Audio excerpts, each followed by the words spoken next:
Hello friends, এটা হলো আমার বাপের বাড়ি হলো দিওয়ালি পুজোর দিন যে খিচুড়ি ভোগ তৈরি করা হয়েছিল। খিচুড়ি ভোগ হলো আমরা এই যে ডেচকিটা দেখছো, এই 3 ডেচকি খিচুড়ি করা হয়েছিল।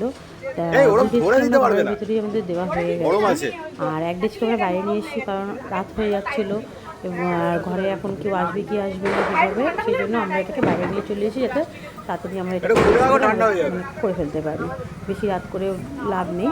তা আমরা এটা দিতে শুরু করেছিলাম 9:30 10টার দিকে। আমাদের 1 ঘন্টার মধ্যে কমপ্লিট হয়ে গেছে। সবাই খুব ভালোভাবে এই ভোগটা নিয়েছে, কারণ খুব সুন্দর হয়েছিল ভোগটা খেতে।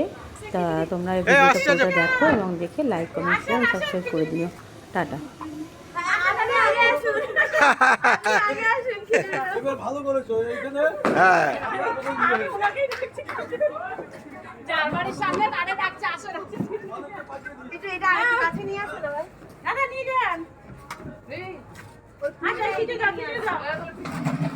আমাকে একটা প্যাকিং করে দিও, আমি ডায়মন্ড হাবড়া যাব। আচ্ছা আচ্ছা হ্যাঁ, পুরো কন্টেনার বাবাদি কন্টেনার নিয়ে আসো তো। হবে? হ্যাঁ হবে হবে। টিফিন বক্স নিয়ে আয়, টিফিন বক্স।